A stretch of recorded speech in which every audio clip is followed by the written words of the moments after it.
As the temps start rising, I feel the familiar urge to refresh my closet, but I don't want to waste money on pieces I'll only wear once or for just one season. Thankfully, Quince changes that. Their clothes are timeless, lightweight, and far more elevated than anything else at this price. It finally feels like my wardrobe matches my standards. The best part is that Quince only works with factories that use safe, ethical, and responsible manufacturing practices and premium fabrics and finishes, so you get to look good while feeling good. I'm pretty excited that I have upgraded my athleisure wardrobe for this summer. I bought a sweatshirt and a pair of wide-leg flow pants that are two of the softest items I own, and I plan to live in them. So join me in giving your summer closet an upgrade with Quince. Go to quince.com/POTC for free shipping on your order and 365-day returns. That's QUINCE.com/POTC to get free shipping and 365-day returns. Quince.com/POTC.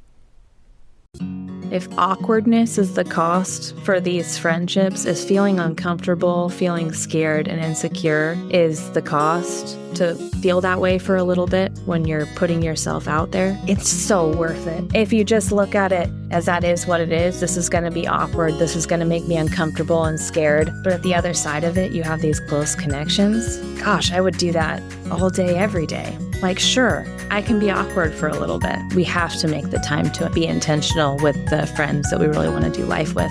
And it's just so important to be a healthy person, to have people that you're in close connection with who can speak into your life, who you trust. It benefits every area of our life. That was Jess Johnston on Psychologists Off the Clock.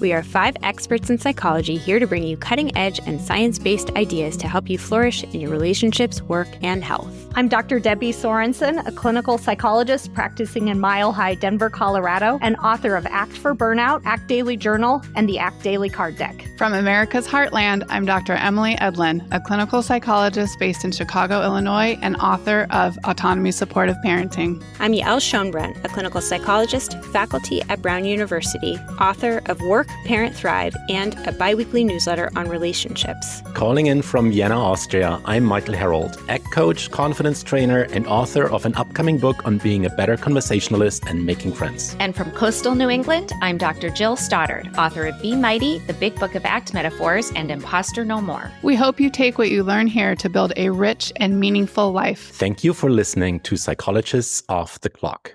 Hey everyone, this is Michael here, and I'm sitting here with Jill to discuss my interview with Jess Johnston. And before I hand it over to Jill, though, here's a little bit of how I picked this interview. I talk a little bit about how I found the book at the beginning of the interview, but what's important to note here, and Jill and I were just talking about this as we were prepping for this intro, is that Jess is a little bit of an unusual guest for our podcast. Jess is an awesome human being and a loving mom. Jess is not a PhD. Jess is not a psychologist, not a researcher. She's an awesome person with a lot of lived experience when it comes to making friends, not being perfect, doubting oneself, and so on. And when I opened the book and I started reading it, what really touched me about this book was how down to earth it was and how I could see myself in the experiences of that person and what she was describing, the stories she was telling. Not only did they make me laugh out loud at times, but I was oftentimes thinking, yeah, this is me. I feel exactly the same and I need to talk with this Jess lady. So Jill, you've just listened to the interview. What were your thoughts on this? Well, I have to be honest with you. When I first saw the title, I kind of thought, oh, is this going to be like kind of yet another episode about combating perfectionism? Like, oh, I take too long to finish my work because I'm trying to do everything too perfectly. And I was a little worried it was going to be kind of a been there, done that type thing. And it wasn't that at all. It was really a much more interpersonally focused episode. And of course, we all now know at this point that we must forge human connections if we want to be well and if we're not willing to do that because we're feeling self-conscious or imperfect, or we need to be perfect in order to engage with other humans, then we're going to be lonely and our well-being is going to suffer. Even our physical health will suffer. So to me, this episode was really about nurturing our wellness and well-being by accepting our imperfections and being willing to put ourselves into these interpersonal situations to nurture relationships, even in the presence of self-doubt or fear. And one of the things it made me think of is, everybody knows Yael has this wonderful newsletter, Relational Riffs, and her newsletter that just came out this week was actually about how even really small connections can boost our well-being. So even smiling at a stranger on the subway is helpful. So, if listeners are feeling intimidated, like I have to find these people and develop these really deep, nurturing connections, that might feel like a tall order. But the small things are really helpful too. So there were a couple of studies that I had ready for the interview. We got to talk about one or two of them, but there are two studies that I come back to quite a lot in regards to people having these small moments of connection out there in the world with maybe even total strangers. And one is by Nicholas Apley and Juliana Schröder. And I'll start with that because I know Yael is a super fan of Nicholas Apley and his colleague Juliana. They had this experiment where they would put people on a commuter train. This is in Chicago. And they would put them into three groups, sit there and do nothing, talk to the person next to you, or three, do what you've always done. And they asked another group of participants, what do you think the outcome is going to be? And they said, well, it's obvious, like the ones that will just be quiet and sit there, they'll have the best time. And the opposite was true. Those that actually met the person sitting next to them, started a conversation with them, that they reported the most meaning and belonging there. And the other one, I love this study because it involves Starbucks, is by Gillian Sandstrom and Elizabeth Dunn, where they ask people to go into a Starbucks, get their coffee, and either do that in the most efficient way. The study is called Is Efficiency Overrated, actually. To go in there, get their coffee, get back out, or to go in and have the smallest of conversations with the barista. And again, what they found was that those people that actually had that little bit of a conversation, that little bit of eye contact, smiling, that human moment with the other person, they came out reporting a lot more belonging and just feeling a lot more happy in that, in their morning routine of, getting the coffee. Oh, I love that so much. So I think like part of the take home here is, maybe take out your headphones and lift your head up from your screen and give someone a smile or have even a brief conversation. And you can start small and then work your way up to some of the, the more juicy suggestions that you guys discuss in the episode. Exactly. So I hope everyone, you enjoy my discussion with Jess Johnston. Jess Johnston lives in Southern California with her husband and their 4 kids. She is originally from off-the-grid Northern California and Montana. She started her career in 2015 with her blog Wonder Oak, which later got renamed to Jess Johnston, when her youngest kid was 2 years old and life consisted mainly of a lot of diapers and looking for everyone's socks, which is something she apparently still does, the looking for socks part at least. She has been featured across national news platforms and was awarded Motherly's Writer of the Year.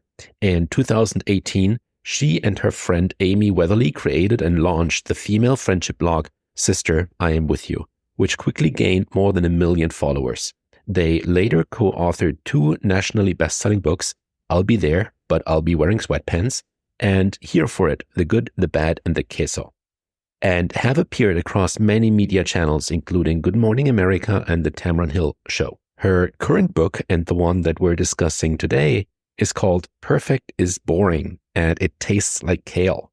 Finding belonging and purpose without changing who you are. And this is coming out on February the 4th. Hi, Jess. Welcome to the show. I'm so excited to be talking with you. Thank you so much for having me. This is really fun. So I was absolutely delighted by your book, and I'll give our listeners a little bit of a behind the scenes look at how we as hosts usually find our guests. And there's a variety of ways. And like publishers or authors would send in pitches and would look at them and like decide if this is something for one of us, or we would have books in mind that we know are coming out that are in our like realm, or for those of us that are researching things for our own books, we have like authors whose work we read. And then sometimes, and this is what I did when I found your book, I will go on this platform called NetGalley. And for those listeners that don't know what this is a platform where publishers can upload books and you get like the digital version of a book and then you can read it. And the point is that everyone in the press has like an advanced reading copy, or everyone can read them and then leave reviews. And so Michael was going through the categories and he saw a book that was called Perfect is Boring and It Tastes Like Kale. And there was this like, there was no way I did not hit on like, I want to read that book. It was love at first sight. It was love. I mean, hate as well because of the Kale thing, right? So it was like aligned on both fronts. And at the very beginning, you have this, like your entire writing style is so funny and down to earth. And usually like both of those things at the same time, which makes it such a brilliant read. And you start this off with a journal entry about you not being able to find your car keys. And I was laughing so much that I knew I wouldn't be putting this book down anytime soon. So since I've been so enamored with your writing style and your talent as a writer, I'd be curious to know what made you become a writer and how did you pick the topics that you're writing about? I think what really made me become a writer was, it's in the book, but I grew up off-grid in a very tiny town without electricity or running water. So I had a very slow, I had the opposite childhood of a lot of kids today. There was a very slow, dare I say, boring, flow to our life. And so I would read all the time. And then my mom would read out loud to us. And so I think language just kind of became a part of who I was. And then my mom actually is a writer as well. And she was writing magazine articles and stuff when I was growing up. So I think it was pretty early on. I was inspired by these writers and I was like, I want to do that someday. But I am so naturally disorganized and I'm super good at starting stuff, not super good at finishing stuff. I'm known to have like 17 projects going at the same time and none of them get done. So it was very overwhelming to me, the idea of ever finishing a book. And even as a kid, I remember thinking, that's going to be very hard. But I think it's very true. They always say when you write something that you know, or that you write the language of your own heart, it comes very easily. And I think that's where this book came from, is it's really the internal conversation I have with myself all the time, just written out. That's how it reads, like an internal conversation. I felt like I had a glimpse into the brain of Jess and what the ongoings there were. But since I'm sitting here with a world expert on friendships, why don't we start about everyone's like least favorite discipline in the friendship Olympics: performance and perfection. When it comes to connecting with others, I see this all the time, and also in myself, that whenever there's someone new that's to be met, or even like friends we've known for a long time, this idea of being perfect and having a little bit of performance layered on top seems to be something that immediately jumps to the forefront. Why do you think it's so hard for us to drop these annoying or maybe useful? I don't even know. Like, there must be a reason we cling to them. I think we're scared. And I think that there's this deep part of us that longs for belonging and connection, but there's also this thing that tells us, and I don't know exactly where it comes from, but we have to like prove ourselves in order to belong. Like, we need to measure up in these ways to truly find belonging and to be accepted and not rejected. But the truth is that when we let our guard down and let our authentic self be at the forefront, in our honesty, our realness, our mess, we find a level of belonging we could never find in performance. And performance and giving people a curated version of our life is never going to bring the belonging that we are actually desiring. But it's super scary. It's super scary to just let yourself be seen because there is always the risk of being rejected. And I feel like too, since it's such a common thing, if you walk into a room and everyone is kind of stuck in performance, it's hard to be the first one to be authentic or real. Or if you're stuck in that in your friendships, it's hard to be the first one to kind of wade in and be like, you know what? I'm actually having a super bad day. I have a horrible attitude. I woke up grumpy. I was a jerk to my husband, and I'm really trying to come out of it. I don't know what my deal is. It's hard to be the first one to say something like that.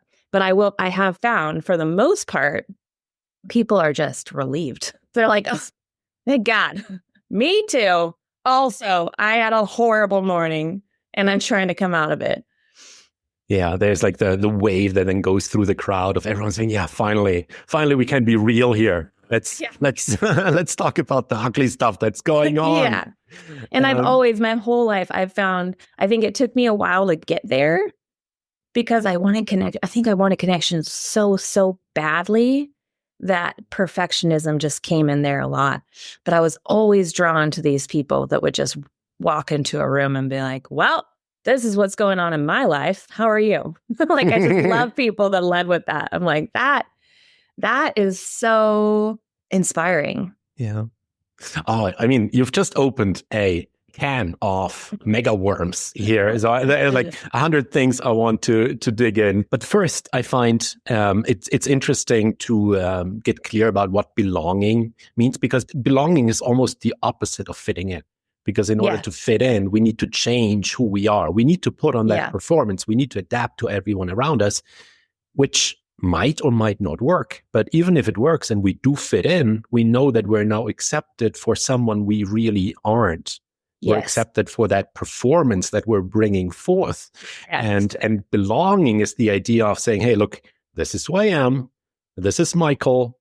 Take it or leave it. Here's something interesting, though. So I've been doing a lot of workshops with people, training them in small talk, where we do like little role-playing sessions of me saying, hey, you guys are in the gym right now. You don't know each other. You turn to each other. You start a small talk, like go to like watch this, to give feedback and so on.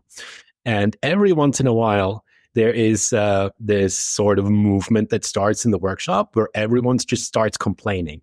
Like the first thing they open the small talk with is like, the protein shakes in this gym are horrible, aren't they? Totally. And then the other person like jumps on it and they're like just complaining for a minute. It's like, guys, like time out here. Let's rewind, please, because this is not where you want to go. So where's that line, if there even is one that we can clearly define, of saying like, this is too much negativity, and where's this line that we can draw there? Maybe it comes down to authenticity. Yes, I think authenticity, and I think it's really important not to be sucking the life out of the people around you. Like you're drowning in your own negativity and you're trying to climb on the other person to get out of it. And people can feel that a million miles away. Like I picture you're swimming and you're starting to sink, and then you start like climbing on the other person to try and save yourself. It feels a little bit like that sometimes with negativity. And there's a really big difference between being authentic and real and putting all your crap on someone and your bad attitude on someone. And people can feel that. Yeah. And I think also in my experience, this is sort of tempting to talk about and to define, but it's quite something else to see someone in your social circle actually do that. And then like learn by observing your friend, be like, wow, I want to do that too. I want to be open like that as well. Yeah, totally. I completely agree. I always say too, you may be able to pretend in your friendships and kind of keep it all wrapped up and locked down, and your friends may not know. They may have no idea that they're not connecting to you on this deep level, but you'll always know. And you'll know that you won't feel fully connected because you know that you're not allowing them to love you for who you are because you're keeping it locked down. That's a very good point. Deep down, we always know that now we're not in connection mode. Mm-hmm. Hey everybody, it's Jill here, and I am super excited to announce that I will be speaking at one of the largest and truly most inspiring and meaningful psychotherapy conferences we have here in the US, the Psychotherapy Networker Conference. Other speakers include Esther Perel, John Kabat-Zinn, Ramani Durvasula, David Kessler, and so many more. I am just thrilled and honored to be among this esteemed faculty. The conference is being held March 20th to the 23rd in Washington, D.C., and if you register now, you can get early bird rates and save up to 40%. Plus, you can get an additional $50 off when you use the code SYM50. That's SYM50. So go to our website, offtheclockpsych.com, and click on our books and offers page and register today. So being authentic, what does being authentic mean to you? I feel like this term is really overused, but living my truth, not hiding so much. And I don't feel the pressure like I have to be super duper honest with every single person that I come into contact with. There's plenty of people that I say at the coffee shop, hey, how are you? Great, thanks. How are you? Like, I don't feel the need to unload on everybody. But in my close circle and even my farther out circle of acquaintances, it's being honest. I find that that is one of the most healing practices for me personally. And maybe it's my personality specifically, I'm not sure, but that has just brought me so much healing. And then finding acceptance from those people wherever I'm at in my life has been life-changing. And that's as simple as, yeah, I'm struggling with this or I'm excited about this. It's just being honest, not trying to hide. Yeah, on this podcast, we talk a lot about acceptance and commitment therapy. And one of the components, a big part of acceptance and commitment therapy is clarity on one's values and goals as well. And then to have one's behavior be organized around those goals and values and not, for example, what am I thinking that other people will think about this? But this is my North Star, my values and my goals, and that's what I'm going to live. And sometimes that does mean like talking about the difficult stuff. And sometimes that also means randomly starting with something like amazing. Like before Christmas, the week before Christmas, I started every single conversation, whether it was a barista or a business call, by telling people that I became an uncle because my little sister had a little boy. And it doesn't matter if you knew me or you didn't know me or if you just gave me a coffee. It's like, I have good news. Everyone's going to hear about that. I love that. And one might say, well, that's opening up a little bit too fast. But like the amount of smiles and people that were just like happy and high-fiving was contagious. And so using this example, we can start a conversation by talking about those wins that we have, or we can talk about the struggles that we have. And in my experience, starting with the struggles, we need to know like who we're talking to when we open up with struggles. And that's even apart from the metaphor used earlier of like using others to like lift yourself up, to crawl out of the water, using others. But also because there's a certain vulnerability and disclosure that I find, I'm curious to hear what you think about this, but disclosure and vulnerability happening too early can raise some flags, especially when we talk to people that we don't know yet. So in your book, you have one exercise, or was it a journaling prompt that is, if imperfection is needed for belonging and purpose, what flaws can you celebrate today? And I just love that so much because it highlights this imperfection, right? It highlights that being perfect is such a false goal to aspire to. Sometimes I wonder if it is such a goal because we want to feel safe. We want to feel like if we can just achieve this perfection, we're not going to be rejected anymore. We're not going to be hurt anymore. We'll be safe from people criticizing us or not liking us or being annoyed. I mean, I hate it when people are annoyed at me. I hate it. It's such like a little thing. It's not that big of a deal. But I think because I'm naturally kind of a mess, I have sensed throughout my life many times that I'm accidentally annoying people. And I hate it. I hate that feeling. So then I think there's this safeguard thing that comes in is like, if I can just walk this straight line and get all my stuff together then I won't have to feel that discomfort, that pain of knowing that I'm rubbing people the wrong way or whatever. Because I think we're always growing, obviously. And I think it's important to get feedback from friends who are like, hey, when you talk like that, it hurts my feelings, or you're coming across super intense. And it's a lot. Like, it's important to take that feedback and grow. But there's a difference between growing and trying to change the very core of who you are. And I think we all have flaws and imperfections. None of us are going to be everything. And some of that is like, it's just going to be there forever. I'm always going to be kind of a mess. I'm always going to annoy people, sometimes accidentally, by dropping the ball or doing things that are just like really oblivious or unaware or things like that. That's just going to, and that's okay. And I think also in friendship, a really big deal is finding those people that love you for who you are. There's a difference between them like pushing back maybe a little bit because they're like, hey, you hurt my feelings or whatever occasionally, and wanting you to change the core of who you are, if that makes sense. And I've been in both kinds of friendships. And there's some people that I am, like, you can sense I annoy you a lot, like all the time. We might not be a great fit because I'm not going to be able to change who I am. Yeah, and that's fine. I mean, that's a good thing. You can't be friends with everyone.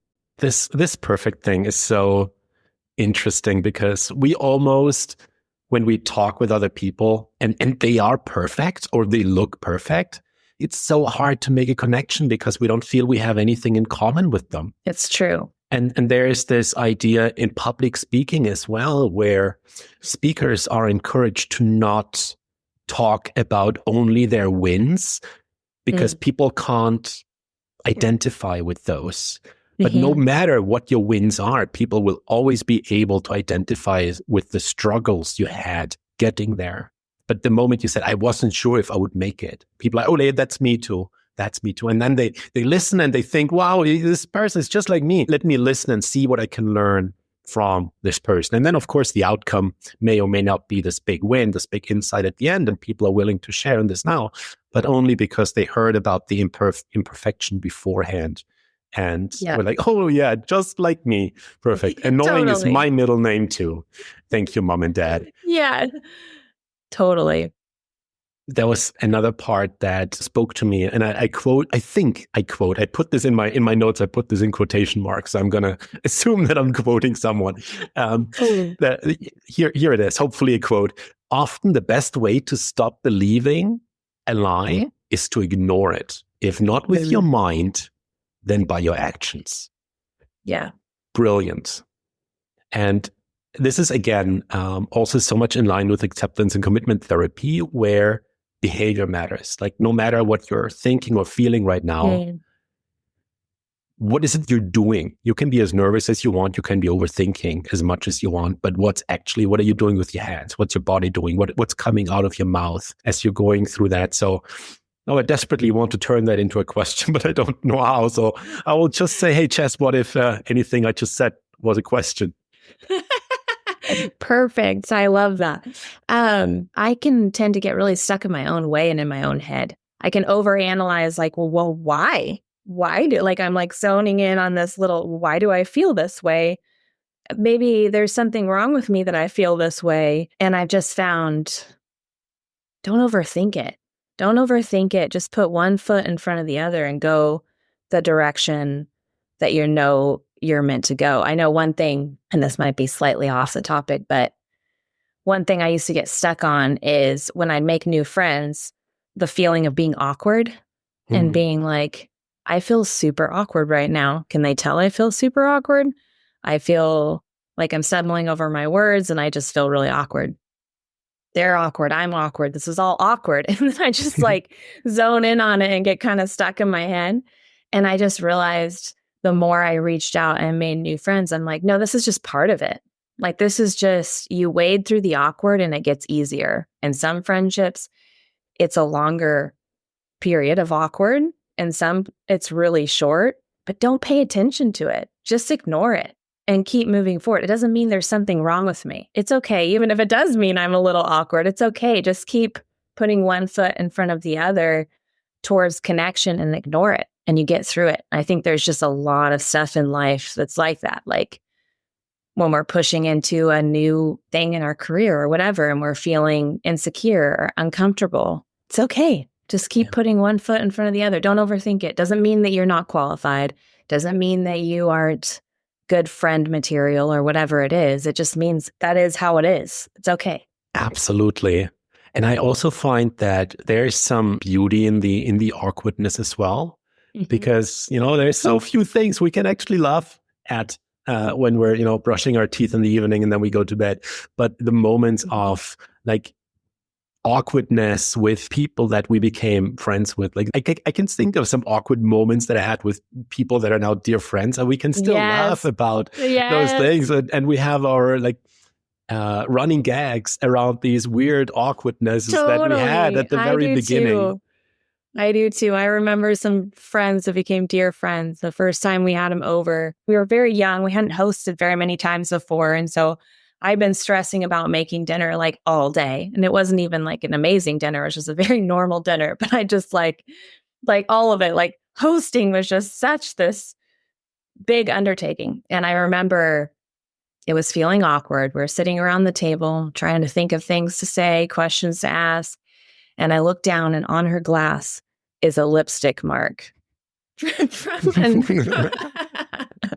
I'm just like, I can feel like the blood like leaving my face. Like, oh no, I've done it. There's no way we can possibly be friends. I've given her a dirty glass. I don't think, and maybe that's probably a bad play on my part. I probably should have been like, let me get you a new glass. I'm pretty sure I ignored it. I'm pretty sure I was like, won't notice. She doesn't remember that she's not wearing lipstick today. This will be fine. But that stuff's hilarious to look back at. It absolutely is. I met a dear friend and her new husband in Vienna. Actually, in fact, we met for the very first time. So I knew her very well, and I knew her husband a little bit, but I wasn't sure on the name. So I was like, check out Facebook, remember his name, remember his name, remember his name.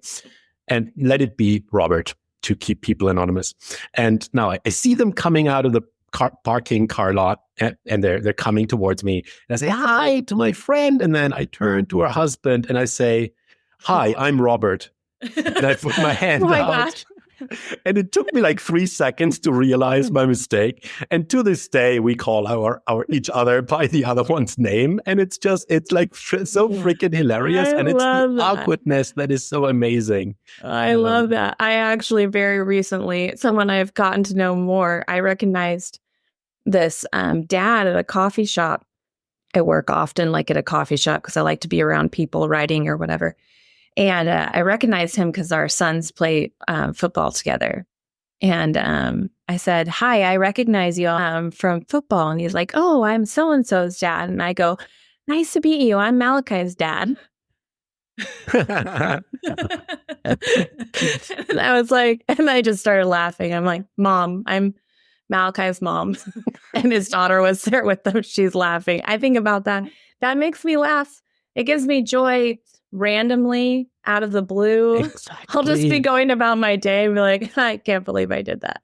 Exactly. And that's the right response, because we didn't hurt anyone. We didn't do anything like harmful. And at the same time, like moments like these, if we're not careful, they can feel like a dagger to the heart. I'm like, no. And then waking up at night screaming, I can't believe I did that. But we can also notice that this is probably a moment we're going to laugh about a lot in the next couple of days, weeks, months, years. And those people that are a good fit for us, that belong to us, they will laugh with us. And those that aren't, they will think it's awkward. And that's perfectly fine. And you can do your thing at the other side of the fence. Like, I'm totally fine with that. Just do your own thing. I'm going to giggle at my own silliness for a little bit longer while I'm on my side of Exactly. This. Yes. And that's exactly it. I think I learned trying to function in the world as never making missteps like that. And I'm going to always make those. So trying to live in a way of not is so stressful. Yeah. And not effective, by the way. Like, I'm still going to make those blunders and mistakes, even if I'm trying my hardest not to. So finding those right people that can laugh with you and embrace you for those things, it's invaluable. It's incredible. So let's talk about finding friends, because we all know how we made friends in high school and in college. We're just put together with people over extended periods of time, and we found friends. Now, people are grown-ups, they have their own families, they have their jobs, they're busy, they live in a new city, and they don't have any friends. And I know you have your own story about this. And would you be willing to walk us through the story of how you made that realization, and then go into some tactical advice on how you grew your circle of friends? Yeah, I will. And I will say too that I feel like this is like an ongoing stretching thing, at least for me. Like, we've recently had several friends move away. So it's very normal to have to go and do this over and over again and kind of re-find your people too. But our first experience with that was when my husband and I were new parents, and life was just very chaotic all the time. And there was just a constant. And I don't think I realized how lonely I was getting. I'm very relational, but I was just in it, in my routines, in the waking up at night, the feeding, sleeping, all of it. And we were watching a TV show in our living room one night, which was kind of our way of detoxing every night, pretty much. Some chips and cheese and TV. Mm-hmm. And I enjoyed it. I loved it. It was very nice. The kids are finally in bed. Like, I love cheese. Like, it was great in a lot of ways. And then out of the, like, kind of nowhere, I just started to feel this deep ache. Like, I am really lonely. We were the first of anyone we knew to have kids. And our friends from when we were younger had moved away. So we just really didn't have a lot of connection. And I just started crying in the living room. The show went to credits. I started crying. I'm like, I'm really lonely. Like, just this deep awareness. Like, I don't feel like I'm doing life with anyone. Like, I know a lot of people, but there's no one who would just walk into my house and open the fridge and grab out a drink, which that maybe not everyone would like that. But I wanted that level of like comfort and doing life with people, and we just didn't have it. And my husband, he has a lot like lower need for being social, but he was feeling the same thing. And he's like, yeah, no, I feel it too. And I remember we had listened to a podcast, and the guy was talking about any area that you have in your life of lack, try giving in that area out of generosity, sowing seeds in generosity. And he was specifically talking about maybe finances or whatever it is. Just look for ways to give, just to kind of switch your mindset and be active in sowing seeds. And we thought of it in the way of friendship. Like, how do we give friendship away? We're lacking friendship, so how do we give it away? And that was like a big mind shift for me, because all my life I had felt like I needed to be invited into somebody else's circle because I had disqualified myself. I never thought people would like to come hang out with me. It didn't even occur to me. I was just waiting for invitations, which is very disempowering if you're just sitting around waiting for friendship to happen to you. And literally thinking that if people liked you, they would reach out, which, by the way, isn't true at all.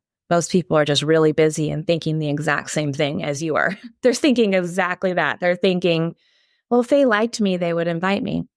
So it was a huge mind shift for us. And so we just challenged ourselves. It was like, we're going to do this once a week. No matter what, we're doing it. We're inviting somebody over once a week on Friday. We chose a day on Friday. We're having people over for dinner. And by the way, every Friday we thought we'd made a terrible mistake. We were like, this was a horrible plan, and I'm pretty sure I'm getting a fever. We should cancel. This is horrible. They're going to hate us. But we would just meet. There was couples that we kind of knew acquaintance-wise, and we kind of like, how about them? And we'd be like, yeah, let's try it. Let's do it. And so we'd invite them over. But the thing I found was, even if the conversation wasn't incredible, even if it wasn't like, wow, you're our new best friends for sure, it was always freeing. And it always felt really good. I think because it was an act of giving.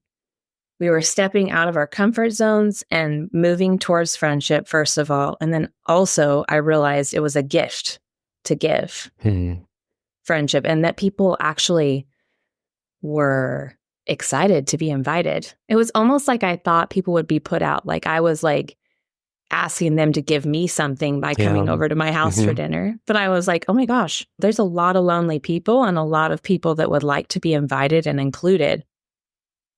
And it actually took us, I would say, a whole year of Fridays of just inviting different people over. I mean, sometimes it was family, sometimes it was friends, acquaintances, all different kinds of people. And it was about after a year that we started to find these friends. We're like, oh, we get along really well. Like, you're our people. This is really comfortable.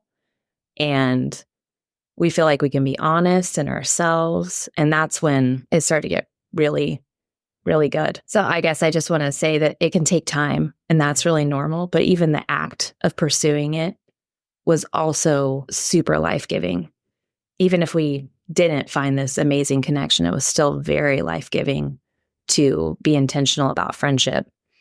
Yeah. Thank you for sharing that. There's so much wisdom in that. And the fact that everyone sort of waits to be invited, like sitting at home is like, today's the day, someone's going to call me, today's the day, I get to go. And just wishing to be included.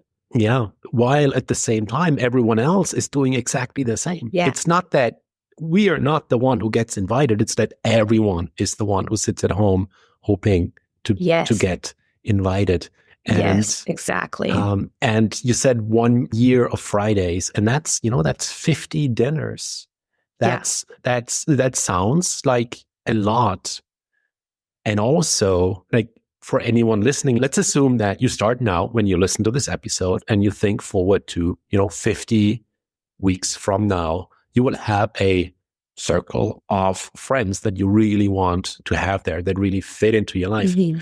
That's an incredibly small investment. Like, I don't want to diminish the work and the courage that it takes to put into that. And I think courage and consistency when it comes to making friends is something we also need to address in a bit. But it's like yes, a year is a lot, and 50 events is a lot. But compared to a circle of friends, that is a bargain. That is such a bargain. And it will lead to, getting rejected every once in a while. It will lead to meeting some people that are not a good fit. And in that case, I can only hope for everyone that they have the courage to acknowledge that, this is not a good fit. Because I also find that when it comes to friends, especially close friends, that necessitate that time and that energy that's being put in to keep that friendship at the strength that we want it to be. We can't have 500 friends. It doesn't work. No, absolutely. It just doesn't work. So you want to be, this could be like 5 friends or 3 friends, even just 1 friend or 20, but there's going to be a limit to the amount of really close friends that anyone can have on top of the lives that we're living. So it's really important to be able to say, this is not going to be a close friend. This is a nice person. It's going to be an acquaintance. This is, someone actually I don't really want in my life. I will be polite. I'll say hello, but no need to invite them further. And here are the people that I really want in my life, because those are, my people. I click with them. Yes. And I think it's so important as adults with limited time to choose where we're investing. We shouldn't feel bad about, it's not like rejecting someone, it's choosing someone, because we only have so much time to invest. And if we don't invest in those friendships that are like the people we're meant to do life with, there will be distance and it won't be what it could be. We have to make the time to be intentional with the friends that we really want to do life with. And it's just so important to be a healthy person, to have people that you're in close connection with, who can speak into your life, who you trust. It benefits every area of our life. Yeah. Talking about the investment that it takes, the consistency, there's a study that I often come back to when I address this in workshops. And I do think I read the study in one of your books as well. It's How Many Hours Does It Take to Make a Friend by Jeffrey Hall of the University of Kansas. And I will say that I don't want to give it like the black belt in study design. It's not like the most awesome study ever done, just in the way that it was made. But the takeaways, whether they're like spot on or just awake, like rough ballpark of what we're looking at. But the conclusion they found was that it takes 40 hours to go from acquaintance to casual friendship. So 40 hours of quality time. Yeah. And it takes 100 hours to transitioning those casual friendships to a friendship. And then approximately 200 hours to transition a friend to a close friend. And that's 200 hours of not just time spent together, like work in the same office doesn't count. This is quality time spent together as friends in a short period of time. Like you can't do 200 hours with a person in like 20 years. That won't cut it either. So if you look at, 200 hours just to forge that friendship, they're not, pick and choose. That's so eye-opening. Because I feel like too, that like we were talking about before, if you get too vulnerable too quickly, I think people are trying to skip ahead. They're trying to skip those 200 hours by forging this connection really quickly through, here's all of my crap. Let me tell you about it. But you can't bypass the time. There's no substitute for time spent. And I mean, this is one of the most important things we do in life, like forging friendships. So I use the fast forward button on this. It's also something that, where the journey is also the goal, because we'll never get to a point where you kind of put in the check mark, right? There's Jess, like I'm putting a check mark behind her because that one is like, locked in, and now next one and next one. Oh, it doesn't work like that anyway. It's going to be ongoing, including ups and downs and struggles. Yes, I think that's exactly what I learned too through that year of Fridays, even in a different way. Like the journey is the goal, like every single person we had over not being like someone we're going to be best friends with. There was so much joy in the journey. I wouldn't have wanted to skip it. We learned so much, how to wash glasses better so there's not lipstick marks. Learned that. A lot of learning and growing and realizing like, we've got this. People want to connect with us. So that is the consistency part. Let's talk about the courage part of making friendships. Gosh, I was just thinking a minute ago, if awkwardness is the cost for these friendships, is feeling uncomfortable, feeling scared and insecure is the cost to feel that way for a little bit when you're putting yourself out there, it's so worth it. If you just look at it as that is what it is, this is going to be awkward, this is going to make me uncomfortable and scared. But at the other side of it, you have these close connections. Gosh, I would do that all day, every day. Like, sure, I can be awkward for a little bit.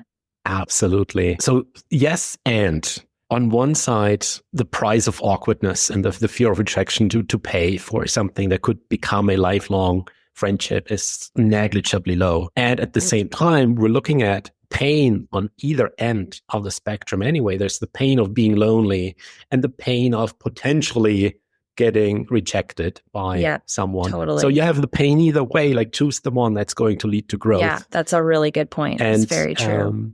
And a good question to ask here, and I want to attribute that to Dr. Stephen Hayes, is have you had enough pain yet? Is this painful enough yet? Because if you're like, no, you know what, I'm fine sitting on my couch. Well, let's talk again in a year. Tell me when you've had enough pain, because then I know you'll be willing to put in the work. The tricky thing here, and I think this is mostly important to just point out so people are aware of that pitfall, is that it's going to be incredibly easy to say, nah, you know what? Not that person. I'm going to ask the next person. Or not today because I'm not wearing my fancy shirt. Tomorrow I'm going to wear a fancy shirt, and then when someone comes along, I'll ask them. This week doesn't work. Like this postponing to, it's a little bit difficult right now. Tomorrow is going to be easier, so I'm just going to wait a little bit, and then the years pass. And it's tricky. Time passes incredibly quickly. I think for me, my personality, choosing something like that, like every Friday we're doing this, unless someone in our household is throwing up, or has a fever. That's the we're doing threshold. it. Yeah. Yeah. Yeah. For me not to forget, because like life is just really busy and there's always a reason not to. Yeah. Always. Is. And it's going to feel pretty uncomfortable. But like you said, choose your pain, you know? Yeah. Because it can feel very comfortable to sit on the couch and eat cheese every night. And there's some nice things about it. Well, you still have others. You still have 6 nights where you can sit on the couch and eat cheese. Right? I can eat cheese 6 other nights, and I can find friends who will eat cheese with me, which makes life even better. Yeah. Maybe shorter. I'm not sure. Yeah, maybe. But yeah, ripping off that Band-Aid it's important. And sometimes I need to just give myself a very specific goal in order to do that, or else every week just fills up and gets too busy and don't make the time.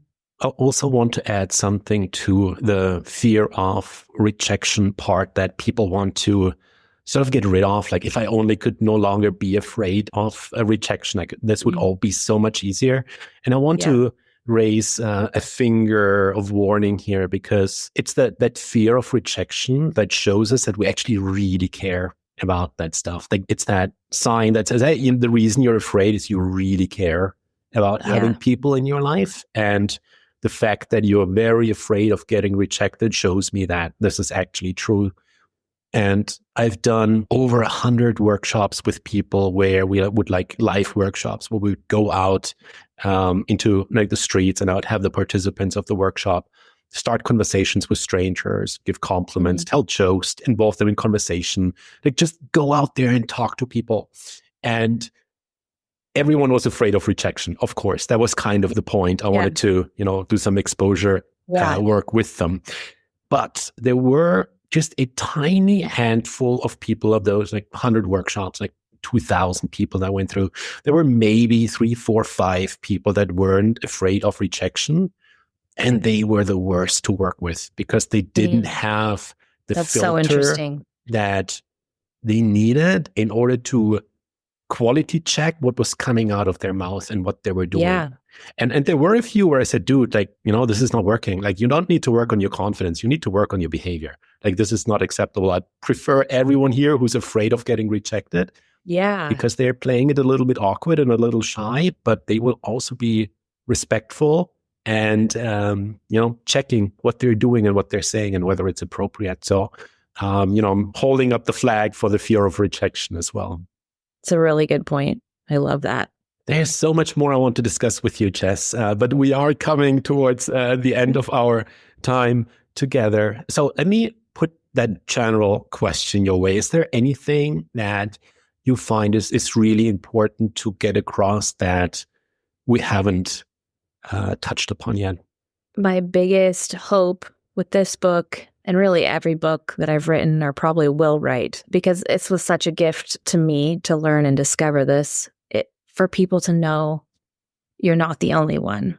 Whatever it is you're wrestling with, whether it's the fear of rejection, whether it's being hard on yourself, whether it's feeling awkward, whatever it is, you're not the only one. And there's such a deep belonging that can happen when we accept that in ourselves and we share it with people we love and trust. That's the gift. We don't get to have that level of belonging and connection without having things that aren't perfect and maybe make us feel like we want to hide them.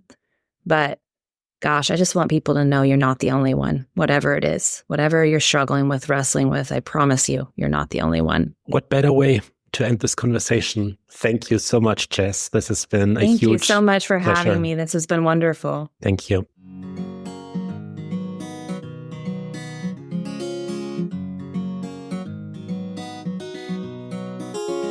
Thank you for listening to Psychologists Off the Clock. If you enjoy our podcast, you can help us out by leaving a review or contributing on Patreon. You can get more psychology tips by subscribing to our newsletter and connecting with us on social media. We'd like to thank our podcast production manager, Jadine Stout-Williams. This podcast is for informational and entertainment purposes only and is not meant to be a substitute for mental health treatment. If you're looking for mental health treatment, please visit the resources page of our website, offtheclockpsych.com.